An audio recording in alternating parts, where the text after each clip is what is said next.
Hello students, welcome back to my channel through dreamers study point. आज हम final revision करने जा रहे हैं अपने सोशल साइंस के एग्जाम का। कल एग्जाम है, उसके लिए तैयारी करते हैं। शुरू करते हैं बिना टाइम वेस्ट किए। सबसे पहले हम शुरू करेंगे हिस्ट्री सेक्शन से। शुरुआत करते हैं lesson number 1 in history, rise of the nationalism in Europe. इस लेसन से मैक्सिमम क्वेश्चन आने के जो चांसेस हैं, सबसे पहला क्वेश्चन कहां से आ सकता है? फ्रेंच रिवॉल्यूशन से। फ्रेंच रिवॉल्यूशन से क्वेश्चन क्या आएगा? मैक्सिमम चांसेस है कि फ्रेंच रिवॉल्यूशन ने इंस्पायर कैसे किया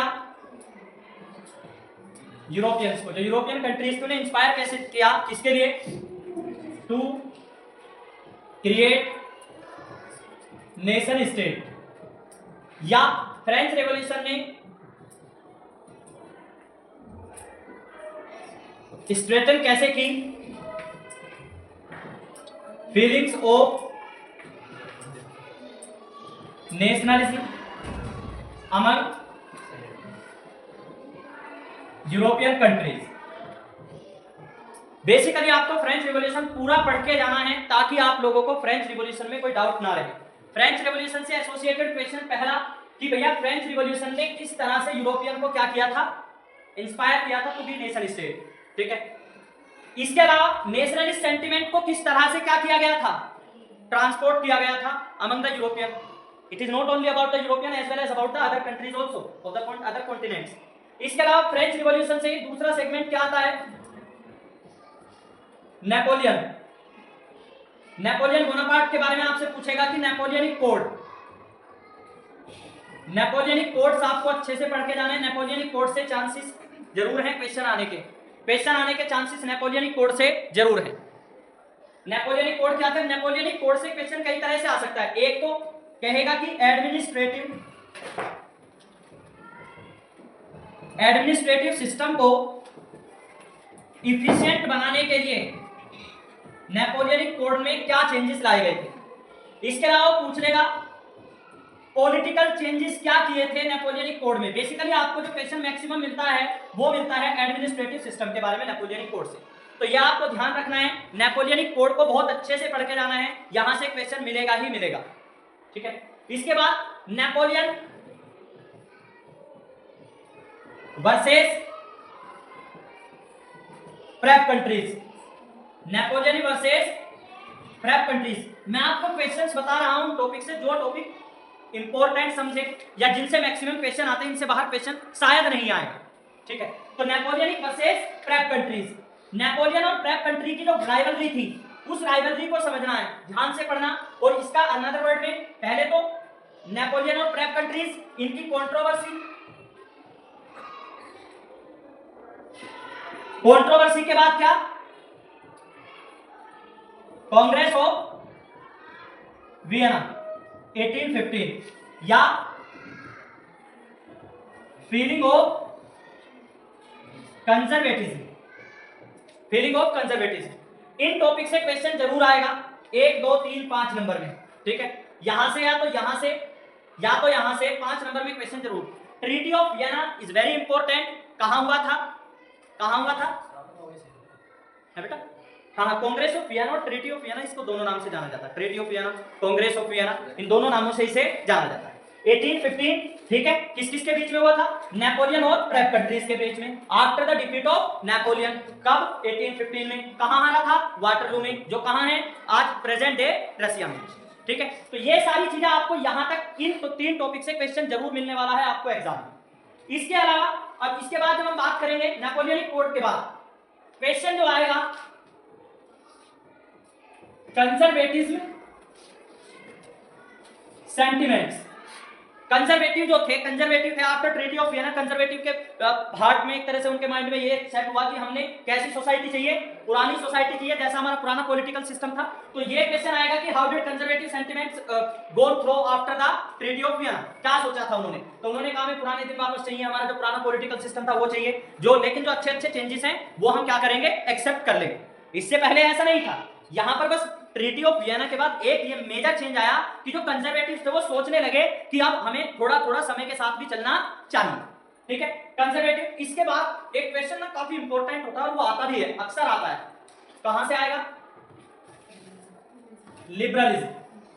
ये आपको पढ़ाया भी था, काफी अच्छे से समझ लेना लिबरलिज्म को। लिबरलिज्म क्या था, दो तरह से था, एक तो पॉलिटिकल स्फीयर में था और एक इकोनॉमिकल स्फीयर में था। इकोनॉमिकल से क्वेश्चन आने के चांसेस ज्यादा हैं। अगर मैं बात करूं पॉलिटिकल वर्सेस इकोनॉमिक, तो इकोनॉमिकल आने के चांसेस ज्यादा हैं। रीजन इज व्हाट, क्योंकि इसमें किसके बारे में डिस्कस है, ट्रेड बैरियर्स, ठीक है। इसके अलावा क्या है, करेंसी यूनिफिकेशन। करेंसी यूनिफिकेशन के अलावा क्या है, मीजर्स की बात की गई है। मीजर्स के बारे में बताया गया कि मीजर्स क्या क्या होंगे, तो मीजर्स का यूनिफिकेशन हुआ, चाहे वो मीजर लेंथ के हो, माप के हो, ठीक है, या फिर वेट के हो, वेइंग मीजर्स की बात की जाए तो यहां से क्वेश्चन आने के चांसेस ज्यादा हैं। What do you understand by economic liberalism या liberalism in economic sphere. Language, language का तो नहीं आएगा क्योंकि हर एक कंट्री की लैंग्वेज अलग अलग है ना, पहले से बहुत ज्यादा अलग अलग ही ना। लैंग्वेज तो बेटा हमेशा हर कंट्री की अलग ही है, लेकिन हाँ लैंग्वेज को, इसको लैंग्वेज को हम कौन से टॉपिक में इंक्लूड कर सकते हैं, रोमांटिसिज्म में। रोमांटिसिज्म में language played an important role. Romanticism में लैंग्वेज ने एक इंपॉर्टेंट रोल प्ले किया था।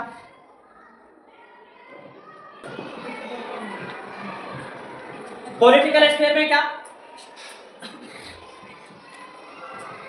Monarchy versus constitutional monarchy versus democracy versus assembly etcetera. तो जितनी भी फॉर्म्स ऑफ गवर्नमेंट थी, first of all it was monarchy, absolute monarchy. Absolute monarchy के बाद क्या, एब्सोल्यूट मोनार्की के बाद लोग कोशिश करने लगे कि कॉन्स्टिट्यूशनल हो जाए मोनार्की, डेमोक्रेसी हो जाए या नेशनल असेंबली आ जाए। This is what they wanted to get the society change, political system को चेंज करना चाहते थे, ठीक है। तो क्वेश्चन यहां से आ सकता है इकोनॉमिक स्फीयर में। क्वेश्चन कैसे आएगा कि what do you understand bye liberalism in economic sphere, या पॉलिटिकल स्फीयर में लिबरलिज्म से आप क्या समझते हैं। लिबरलिज्म के बाद क्वेश्चन आएगा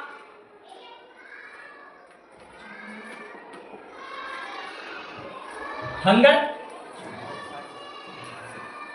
हार्डशिप एंड रिवोल्ट।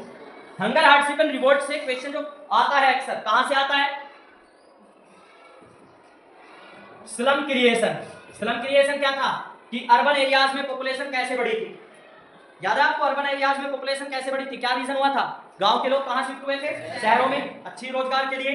तो शहरों में उन्हें जाते एकदम तो जॉब नहीं मिली, तो धीरे धीरे क्या, पॉपुलेशन बढ़ी, अनएम्प्लॉयमेंट बढ़ी, तो पॉपुलेशन बढ़ी, पॉपुलेशन बढ़ी, लोगों के पास इंफ्रास्ट्रक्चर फैसिलिटीज नहीं थी, उन्हें स्लम्स में रहने के लिए मजबूर होना पड़ा। तो कहीं ना कहीं वो एक तरह से शहरों में पॉपुलेशन बहुत ज्यादा बढ़ गई, जॉब सीकर्स ज्यादा थे और जॉब अपॉर्चुनिटीज कम थी। तो ये कौन सा टाइम था, this was the time of hunger, hardship and revolt. वो क्वेश्चन यहां से ये आएगा कि what was the situation in urban areas during the hunger, hardship and revolt, या ड्यूरिंग 1848, ठीक है, 1830 से 1848 के बीच में क्या सिचुएशन थी। तो स्लम क्रिएशन हुआ, अर्बन एरियाज में लोग ज्यादा गए, दिस इज व्हाट। इसके बाद जो क्वेश्चन आएगा इस लेसन से क्वेश्चन आएगा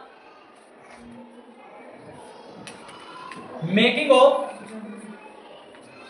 Germany and Italy. In other word इसे क्या कहेंगे, यूनिफिकेशन ऑफ, पहले हम बात करेंगे जर्मनी की, unification of Germany.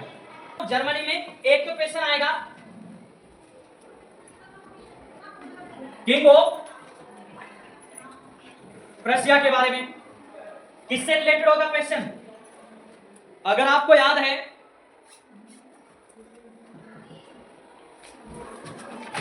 Frankfurt parliament, Frankfurt parliament के बारे में क्वेश्चन आएगा। What was Frankfurt parliament, all German national assembly के द्वारा क्या एक नई पॉलिटिकल पार्टी बनी थी जिन्होंने क्या कहा था कि हमें जर्मनी में कॉन्स्टिट्यूशनल रूल चाहिए, ठीक है, तो कॉन्स्टिट्यूशनल मोनार्की चाहिए। अब किंग फ्रेडरिक विल्हेम फोर्थ ने क्या कर दिया था, उनकी डिमांड को मना कर दिया था, that we are not going to tolerate this. उसके बाद क्या हुआ, जर्मनी में लगातार अप डाउन चलते रहे और अल्टीमेटली प्रूसिया को ही ऐसा लगा कि ये लोग जो German people want to unify their country, क्यों ना ये यूनिफिकेशन मैं ही कर दूं, है ना। तो प्रूसिया ने उसमें कई सारी लड़ाइयां लड़ी, ठीक है, ऑस्ट्रिया हैब्सबर्ग एम्पायर के खिलाफ लड़ी, ब्रिटेन के खिलाफ लड़ी, कई सारे देशों के खिलाफ, और अल्टीमेटली 1871 में जर्मनी क्या हो गया था, यूनिफाई। अब क्वेश्चन एक तो फ्रैंकफर्ट पार्लियामेंट के बारे में आएगा, क्या कि कंट्रोवर्सी क्या थी, किसकी, national assembly versus Frederick Wilhelm fourth, है ना, कि इन्होंने क्या कहा था कि भैया हमें देश आजाद, हम देश को यूनिफाई करना चाहते हैं, तो फ्रेडरिक विल्हेम फोर्थ ने मना कर दिया था। एक क्वेश्चन ये। दूसरा क्वेश्चन क्या आएगा, role of Otto von Bismarck in German unification. German unification में ओटो वॉन बिस्मार्क का क्या रोल था? कौन था Otto von Bismarck? Chief minister of Frederick Wilhelm fourth, ठीक है। अब दूसरी बात, फ्रेडरिक विल्हेम फोर्थ के ओटो वॉन बिस्मार्क के साथ साथ क्वेश्चन यहां से ये भी आ सकता है, how is army architect of a nation.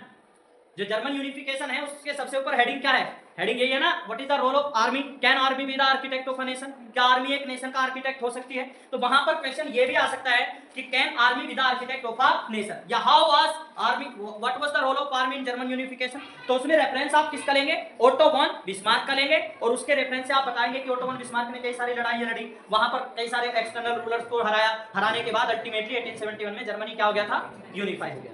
अच्छा, यहीं से एक क्वेश्चन और भी तो छूट गया हमारा, and it is very important in 1 mark. 1 mark के लिए काफी इंपॉर्टेंट है, ठीक है। क्या है क्वेश्चन? ये है, the dream of world wide democratic and social Republic. जो इमेज किसने बनाई थी? Frederick sorry. क्वेश्चन कितने तरह से आ सकता है? कई तरह से आ सकता है। कि आपको क्या इमेज दी जाएगी, उसका आपसे नेम पूछा जाएगा, आपको इमेज दे दी जाएगी, नेम दे दिया जाएगा, उसका आपसे ईयर पूछा जाएगा, किस ईयर में पब्लिश हुई थी। आपको इमेज दे दी जाएगी, नेम दे दिया जाएगा, ईयर दे दिया जाएगा, आपसे पूछा जाएगा कि इसे बनाने वाला आर्टिस्ट कौन था, ठीक है। आपको इमेज दे दी जाएगी, नेम दे दिया जाएगा, ईयर दे दिया जाएगा, आर्टिस्ट दे दिया जाएगा, और आपसे क्या पूछी जाएगी? उस आर्टिस्ट की नेशनलिटी पूछी जाएगी। 1 नंबर का क्वेश्चन आने के 100% चांसेस हैं। कौन सी image? The dream of world wide democratic and social republic. इसके बाद जो टॉपिक आएगा हमारा, ध्यान से समझिए, जर्मन यूनिफिकेशन। टॉपिक आएगा इटालियन यूनिफिकेशन। इटालियन यूनिफिकेशन में किस तरह से क्या समझेंगे? इटालियन यूनिफिकेशन में क्वेश्चन आएगा किसके बारे में? गैरिबल्दी के बारे में। किसके बारे में? गैरिबल्दी ने क्या, किस तरह से कंट्रीब्यूट किया किसको? Italian unification. या आपसे पूछा जा सकता है कि process of Italian unification, Italian unification का प्रोसेस बताइए, किस तरह से इटालियन यूनिफिकेशन प्रोसेस हुआ, पहले क्या हुआ, उसके बाद किस तरह से, ठीक है। तो दिस इज व्हाट कि आपसे इटालियन यूनिफिकेशन के बारे में पूछा जाएगा। इटालियन यूनिफिकेशन क्या था? कई सारे एम्पायर थे, मल्टीनेशनल डायनेस्टिक रूल था कि इटालियन प्रिंसली हाउस कहां रूल करता था? सर्दिनिया, पिडमोंट। उसके अलावा नॉर्थ में क्या था? हैब्सबर्ग एम्पायर, सेंटर में पेपल एम्पायर, और साउथ में बर्बन डायनेस्टी ऑफ स्पेन। इन सभी के साथ लड़ाई लड़ी। पेपल एम्पायर ने मींस डर के या कैसे भी वॉलंटरली सरेंडर कर दिया अपना रूल, और इसके बाद क्या हुआ? 1861 में, आई थिंक सो 61 में इटली क्या हो गया था? यूनिफाई हो गया था। इटालियन यूनिफिकेशन, या तो गैरिबल्दी का रोल आ सकता है कि वो डेमोक्रेट, उसकी डिप्लोमेटिक टैक्टिक्स, उसकी टैक्टिक्स क्या थी, डिप्लोमेटिक टैक्टिक्स क्या थी, ठीक है। उनके बारे में किस तरह से उसने डिप्लोमेटिकली इसको रिजोल्व किया इटालियन यूनिफिकेशन के प्रोसेस को, ठीक है। यहां से इस तरह से क्वेश्चन। इटालियन यूनिफिकेशन के बाद अगर हम बात करें किसकी, strange case of Britain. Strange case of Britain में आपसे अगर क्वेश्चन पूछा जाएगा तो इस तरह से पूछा जाएगा, how is the case of Britain strange from other unifications. Britain का केस स्ट्रेंज क्यों है?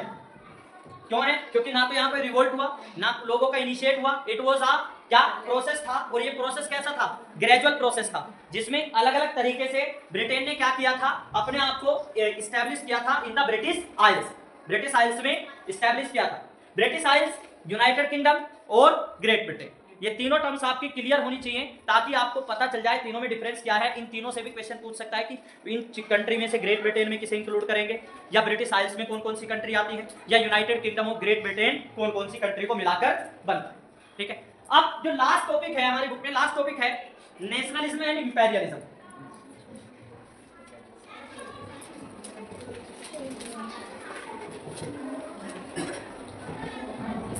Nationalism and imperialism.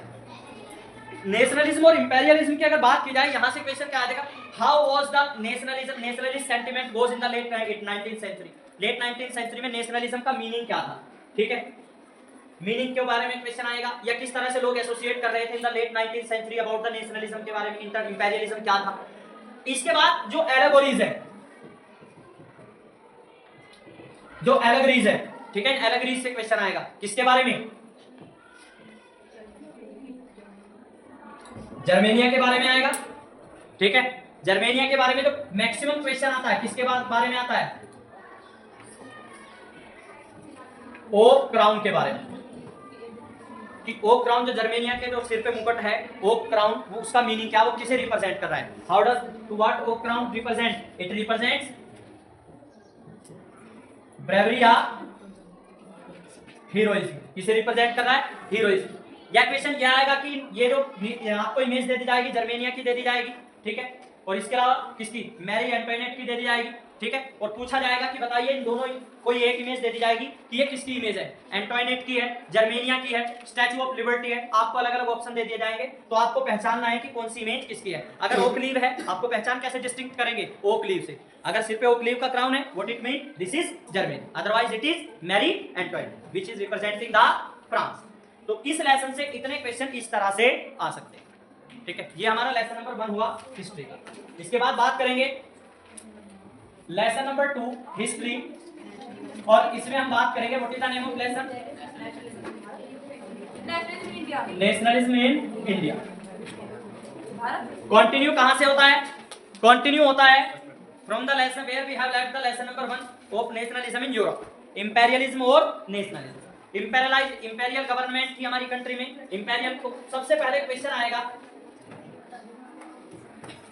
Reasons of सत्याग्रह, सत्याग्रह के क्या रीजन थे इंडिया में, या उससे भी पहले जो क्वेश्चन आएगा वो किसके बारे में आएगा, फर्स्ट वर्ल्ड वॉर के बारे में, किसके बारे में, फर्स्ट वर्ल्ड वॉर का इफेक्ट इंडियंस पर क्या पड़ा। तो क्या था, फोर्स रिक्रूटमेंट थी, खाने पीने की चीजों का क्या हो गया था, खाने पीने की चीजों की डिलीवरी घट गई थी, उनकी डिमांड सप्लाई नहीं हो पा रही थी। इसके अलावा क्या था, इसके अलावा टैक्स बढ़ा दिया गया था, किसके लिए, जो एक्सपेंडिचर था, आर्मी एक्सपेंडिचर बढ़ाने के लिए। तो फर्स्ट वर्ल्ड वॉर के क्या इफेक्ट पड़े, यहां से क्वेश्चन आएगा, फर्स्ट वर्ल्ड वॉर क्या था। इसके बाद जो क्वेश्चन आएगा इसको कंटिन्यू करते हुए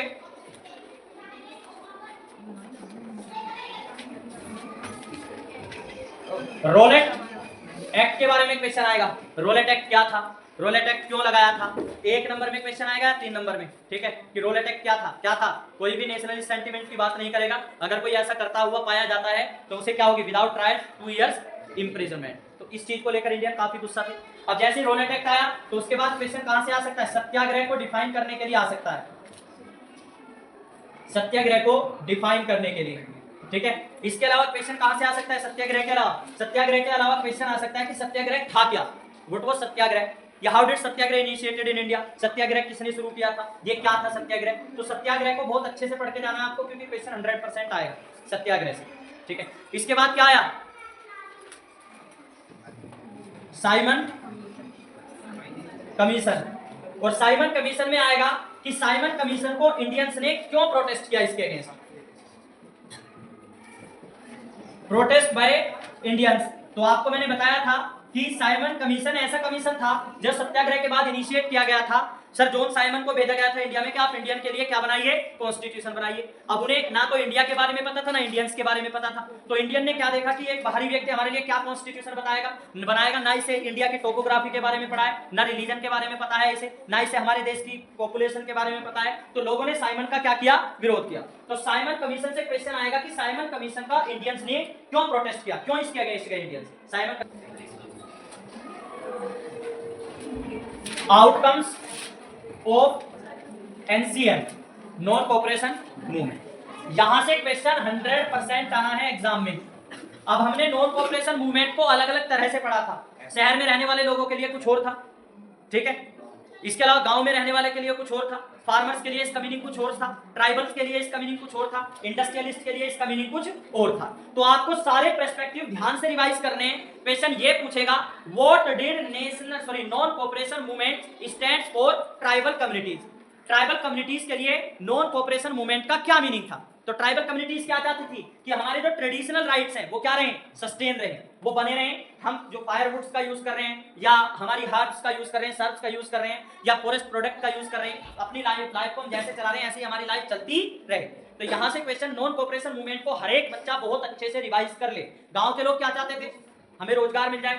शहर के लोग चाहते थे टैक्स कम हो जाए, हमारे ऊपर जो बोझ आता है वो कम हो जाए। इसके अलावा इंडस्ट्रियलिस्ट क्या चाहते थे कि हमारे जो फेयर कंपटीशन हो। अलावा इसके अलावा कौन से लोग, जो लोग क्या काम करते थे, फैक्ट्री वर्कर्स थे, हमारे वर्किंग आवर्स लिमिटेड हो, वेज अच्छी मिले। इसके अलावा कौन थे, जो टी प्लांटर्स थे। क्यों थे टी प्लांटर्स? टी प्लांटर्स क्या चाहते थे कि हमें जो हमारा कन्फाइंड एरिया, उस कन्फाइंड एरिया से बाहर हम अपनी मर्जी से जब चाहे चले जाए, जब चाहे आ जाए। ठीक है, तो एक तो क्वेश्चन ये आएगा नॉन कोऑपरेशन मूवमेंट किसी भी एक कम्युनिटी के लिए। दूसरा क्वेश्चन क्या आएगा कि नॉन कोऑपरेशन मूवमेंट फेलियर के रीजन। फेल क्यों रहा नॉन कोऑपरेशन मूवमेंट? क्योंकि कंट्री कैसी हुई थी, डिवाइडेड एस्पिरेशंस थी लोगों की। डिवाइडेड एस्पिरेशंस कैसे, क्या थी बेटा डिवाइडेड एस्पिरेशन? अलग अलग ग्रुप का नॉन कोऑपरेशन के लिए नोशन क्या थी, अलग थी। सभी लोग अलग चाहते थे। इंडस्ट्रियलिस्ट चाहते थे कम पैसे में ज्यादा मजदूर आ जाए, मजदूर चाहते थे कि कम समय में ज्यादा पैसा कैसे कमाएं। तो यहाँ पर क्या था, लोगों की जो एस्पिरेशंस थी वो क्या थी, डिवाइडेड थी। तो यहाँ से क्वेश्चन क्या आ सकता है कि क्यों फेल हुआ नॉन कोऑपरेशन मूवमेंट? तो आपको यही याद रखना है, डिफरेंट नोशंस। क्या याद रखना है, डिफरेंट नोशंस। इसके अलावा यहाँ से जो क्वेश्चन आएगा मैप क्वेश्चन आएगा। क्या आएगा, मैप क्वेश्चन। मैप क्वेश्चन में आपको बेसिकली यहाँ पर क्या, हमारा क्वेश्चन दो तरह से आता है, लेबल एंड मार्क। तो हिस्ट्री में आपको केवल क्या करना है, लेबल करना है, मार्क आपको ऑलरेडी वहां पर मिलेगा। ठीक है, अब क्या है, 3 कांग्रेस के सेशन 1920 दिसंबर, 1920 सितंबर और 1927 मद्रास। कौन सा, मद्रास। इसके अलावा एक सेशन कहां था, नागपुर। नागपुर में था ना, एक नागपुर था, एक कोलकाता था और एक मद्रास। ये तीनों आपको मैप में, मान लीजिए ऐसा कुछ है तो यहाँ पर आपको चेन्नई में ऐसे डॉट करके आपको मार्क मिलेगा। आपको बस यहाँ क्या लिखना है, मद्रास 1927। ठीक है, इसके अलावा आपको मान लो कोलकाता में ऐसे मार्क करके मिल जाए। ठीक है, या आपको यहाँ नागपुर में ऐसे लेवल करके मिल जाए। So you have to write just, बस ये 3 में से 2 नंबर का क्वेश्चन 100% यहीं से आना है। और इन 3 में से एक क्वेश्चन जरूर आएगा, इन 3 में से एक क्वेश्चन जरूर आएगा, मद्रास, कोलकाता और नागपुर से। इसके अलावा क्वेश्चन कहां से, बाकी 6 हमारे इंसिडेंट्स किससे रिलेटेड है, रिवॉल्यूशन से रिलेटेड है। क्या है, जलियांवाला बाग मस्केयर कहां, Punjab. Kheda peasant movement, Ahmedabad mill cotton workers movement. ठीक है, इसके अलावा Dandi, salt law break, Gujarat में 3 हो गए, बिहार चंपारण हो गया। ठीक है, यूपी खेड़ा नहीं, चोरी चोरा इंसिडेंट हो गया। और इसके अलावा क्या है, बस फिनिश। ठीक है, तो यहां से मैथ के क्वेश्चन 1 नंबर का इन 3 में से आएगा और 1 नंबर का इन 6 में से आएगा। इतने ही टॉपिक्स अगर आप लोगों ने कवर कर, ठीक है, थैंक यू, इतना कवर करते हैं।